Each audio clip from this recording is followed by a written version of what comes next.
Hello friends, mindful investing HNI में आप सबका स्वागत है। आज हम फंडामेंटल एनालिसिस की जो सीरीज चालू की है उसके 6 टॉपिक को डिस्कस करेंगे। अगर आपने इससे पहले के 5 मिस कर दिए हैं तो आप प्ले लिस्ट में जाके चेक कर सकते हैं। और आज का टॉपिक है वो है मार्जिन्स पे। आपने न्यूज़ चैनल में सुना होगा कि इस कंपनी के जो क्वार्टरली रिजल्ट है उसमें ग्रॉस मार्जिन्स कंप्रेस हुए हैं या पेट मार्जिन्स इम्प्रूव हुए हैं, ऐसा कुछ सुनने में आता है। सुन के न्यूज़ चैनल बोलता है तो ठीक है, अच्छा लगता है कि ये पॉजिटिव बोल रहा है या नेगेटिव, बट अंडरस्टैंडिंग बहुत से लोगों की होती नहीं है। तो मुझे लगा कि इस चीज़ को कवर किया जाए and believe me it's very easy, it's not difficult. Just थोड़ा पेशेंस रखिए, डेली 10 मिनट इस चीज़ को दीजिए और विद इन 30-40 क्लासेज ये सारी चीज़ें बहुत ईजीली कवर हो जाएंगी।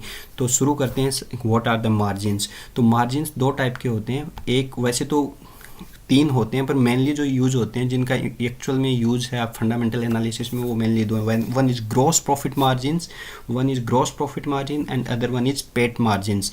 अब आप ये नहीं समझते हो what is gross profit, what is net, तो आप प्रीवियस वीडियो चेकआउट कर सकते हो, वहाँ मैंने सब कुछ समझाया। तो ग्रॉस प्रॉफिट मार्जिन्स होता है कि आपका जो ग्रॉस प्रॉफिट को अगर रेवेन्यू से डिवाइड कर देते हैं तो ग्रॉस प्रॉफिट मार्जिन्स आ जाते हैं।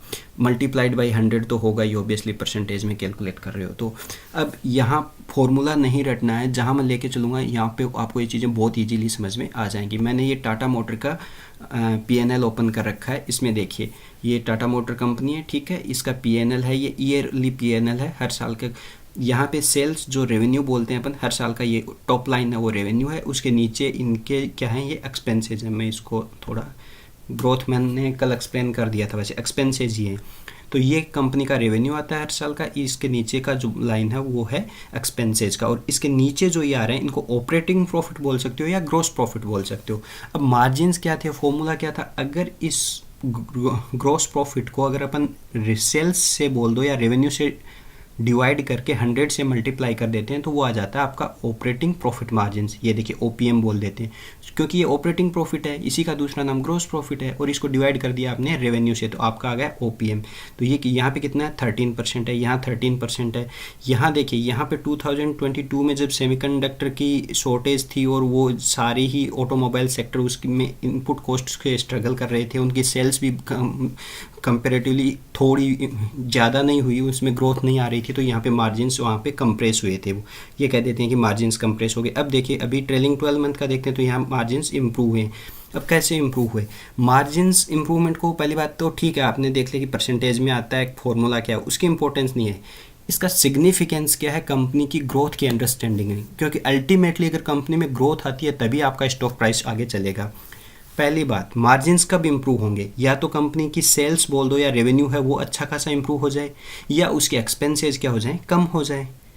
तो सेल्स इंप्रूव करने का तरीका, या तो कंपनी अपनी ऐसे प्रोडक्ट को लॉन्च कर दे जिसमें वो मार्केट शेयर को एक्वायर करना शुरू कर दे, या नया ही प्रोडक्ट लेके आ जाए जिसमें मार्केट लीडर बन जाए वो, या अपने एक्सपेंसेस पे कंट्रोल कर ले, या उनके पास प्राइसिंग पावर है, अगर अपने प्रोडक्ट की वो प्राइस को खुद अपने हिसाब से कंट्रोल कर सकते हैं, तो फिर वहाँ पे वो मार्केट्स में मार्केट के जो अदर जो प्लेयर हैं उनकी बजाय वो अपने मार्केट प्राइस, जो अपने प्रोडक्ट की प्राइस को कंट्रोल करते हैं, तो उसको बढ़ा के भी वो उसमें रेवेन्यू को बढ़ा सकते हैं। जैसे कई बार आता है कि इस बार कंपनी ने, टाटा मोटर ने मान लो अपने कार्स की सेल्स प्राइस बढ़ा दी है, तो उससे फिर क्या होता है, नेक्स्ट डे ही स्टॉक है थोड़ा जंप दिखाता है। क्यों? क्योंकि उन्हें पता है कि अब रेवेन्यू इंप्रूव होगा। एक्सपेंसेस कैसे कम कर सकते हो आप, इनपुट कॉस्ट कम हो, पर कई बार क्या होता है, इसमें डिपेंड करता है कि आपके एक्सपेंसेस में इनपुट को, जैसे सेमीकंडक्टर की वीकनेस, वो शॉर्टेज हुई तो उस टाइम आपकी इनपुट कॉस्ट बढ़ गई, या आपकी सेल्स कमज़ोर हो जाती हैं अगर प्रोडक्ट टाइमली नहीं बन रहे। तो ये सारी चीज़ें कैसे रेवेन्यू एंड आपके एक्सपेंसेस को इम्पैक्ट करती हैं, और उसकी वजह से आपके मार्जिन्स इम्पैक्ट होते हैं। क्योंकि ओनली सेल्स ग्रोथ या रेवेन्यू ग्रोथ से ही कुछ नहीं होता, आपके मार्जिन्स भी टाइमली आपको देखने पड़ते हैं कि मार्जिन्स कंप्रेस हुए हैं या मार्जिन्स इम्प्रूव हुए हैं। दूसरा मार्जिन्स जो आता है वो मैं ये रहा, पैट मार्जिन्स। पैट क्या है, पहली बात तो प्रॉफिट आफ्टर टैक्स है, इसी को नेट प्रॉफिट बोल देते हैं, इसी को नेट इनकम बोल देते हैं। तो इसका फॉर्मूला क्या है कि जो नेट प्रॉफिट आता है divided by revenue multiplied by 100, that is net profit margins. अब इसमें ये सारी चीज़ें मैंने प्रीवियस वीडियो में कवर की हैं, आप जाके वहाँ चेक कर सकते हो। तो वापस मैं टाटा मोटर के चार्ट में आता हूँ, यहाँ पे देखते हैं। ये देखिए यहाँ पे ये जो सबसे बॉटम लाइन जो बोलते हैं अपन, बॉटम लाइन में जिसका जो नेट प्रॉफिट आ रहा है ये कितना है 19,000। ये सारी वैल्यू करोड्स में है फर्स्ट थिंग। तो इसको डिवाइड आप किससे कर दोगे, रेवेन्यू से डिवाइड कर दो, मल्टीप्लाई 100 से कर दोगे तो कितना आ जाता है आपका पैट मार्जिन आ जाता है। और पैट मार्जिन बहुत इंपॉर्टेंट होता है, वो ग्रॉस प्रॉफिट मार्जिन से भी ज़्यादा इंपॉर्टेंस होती है पैट मार्जिन। अगर पैट मार्जिन इंप्रूव हो रहे हैं, देखो एक तो है कि कंपनी का प्रॉफिट तो इंप्रूव हो रहा है, बट क्या मार्जिन भी इंप्रूव हो रहे हैं? क्या मार्जिन इंप्रूव होने का मतलब कंपनी की एफिकेसी, प्रॉफिटेबिलिटी उसको शो करता है, कंपनी एफिशिएंसी बढ़ा रही है, तो वो फिर आगे भी उसमें ग्रोथ का पोटेंशियल दिखता है। कई बार प्रॉफिट तो बढ़ गया पर हुआ क्या कि मार्जिन कंप्रेस हो गए, वो भी अच्छा साइन नहीं होता, तो मार्केट उसमें भी फिर है ना स्टॉक को ऊपर नहीं लेके जाता। तो इसलिए आपको पैट मार्जिन भी समझना है। तो मेरे ख्याल से ग्रॉस प्रॉफिट मार्जिन और पैट मार्जिन दोनों क्लियर हो गए। अब देखिए इससे ये आपने कहा कि ठीक है हमें ये चीज़ें तो समझ में आ गई, पर इससे हम कैसे स्टॉक में क्या समझें, ये तो फॉर्मूला। इससे इंपॉर्टेंस ये होती है कि आपको ये क्वार्टर ऑन क्वार्टर बेसिस पे भी देखना है। देखिए quarter on her quarterly result आते हैं, उसमें भी फिर मार्जिन्स कैसे आ रहे हैं। तो प्रीवियस क्वार्टर में क्या थे मार्जिन्स, जैसे दिसंबर का कंपेयर करें तो यहाँ 12 थे, अभी 14 मार्जिन्स इंप्रूव हो रहे हैं। पैट मार्जिन्स ये इन्होंने सिस्टम ने कैलकुलेट नहीं किया, बट आप खुद कैलकुलेट कर सकते हो। इस वैल्यू को इससे डिवाइड कर दो, यहाँ पे इसको डिवाइड कर दो इससे, और इसका परसेंटेज निकाल दो इसका, और इसमें आप खुद कंपेयर कर सकते हो कि कितना इसका पैट मार्जिन्स कितना आ रहा है। तो ये अगर इंप्रूव होते हैं तो मतलब उसका कंपनी की एफिशिएंसी अच्छी और कंपनी आगे ग्रो कर सकती है। अब देखिए मैं ग्रोथ पे लेके चलता हूँ आपको। ये 3 कंपनी के मैंने ओपन कर रखे हैं, ये फोर्स मोटर है और ये कि अशोक लीलैंड है। ठीक है, मैंने तीनों का इसलिए ओपन किया है कि तीनों सेम सेक्टर की हैं, तो कंपैरिजन भी सेम सेक्टर में किया जाना चाहिए। अगर आपने प्रीवियस वीडियो चेक नहीं किया, वहाँ पे मैंने ROE ROC का डिफरेंस बताया, और उसमें ये मैंने आपको अच्छे से क्लियर किया है कि ROE कुछ कंपनीज का कम हो सकता है, बट स्टॉक फिर भी चलता है। क्यों चलता है? क्योंकि वहाँ पे अगर ग्रोथ बनी हुई है ना तो वो स्टॉक चलेगा। अब ग्रोथ हमेशा क्या है, growth is the horse, valuation is the cart. तो ग्रोथ आ रही है तो स्टॉक चलेगा। अब उसमें ROE कम है, ग्रोथ भी कम है, तो फिर तो बहुत बुरी कंडीशन है वो। ROE कम होकर अगर ग्रोथ आ गई तो अच्छी बात है। ROE तो हो सकता है 70-80% हो, बट ग्रोथ नहीं आ रही तो फिर वो स्टॉक भी नहीं चलेगा। तो growth is the driver, first thing आपको ये समझनी है।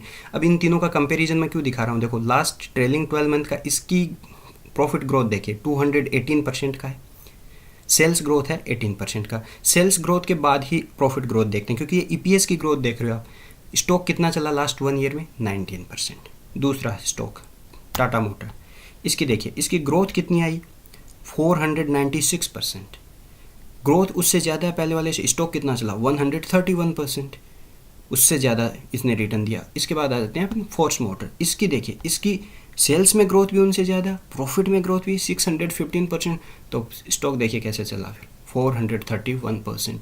तो मैं कहता हूँ इस चीज़ पे मत जाइए आप, आपको समझना है कि बिजनेस में कंपाउंडिंग हो रही है कि नहीं। अगर बिजनेस ग्रो कर रहा है, आपके प्रॉफिट में ग्रोथ आ रही है, मार्जिन इंप्रूव हो रहे हैं, तो डेफिनेटली आपके स्टॉक में तो वो दिखेगा ही दिखेगा, फिर प्राइस अपने आप उसके हिसाब से रन करेगी। क्योंकि आप यहाँ देखिए, और एक होता है कंसिस्टेंसी। ये देखिए 2009 में ये जो कंपनी थी, ये इसकी सेल्स कितनी थी, 891 करोड़, अभी कितनी हो गई है 6400 करोड़ का, लगभग 8 टाइम्स सेल्स में जंप है। और अगर प्रॉफिट, ये तो चलो माइनस में था, अगर 14 को अगर यहाँ कंपेयर करो भी तो भी ये 30 टाइम्स का जंप है।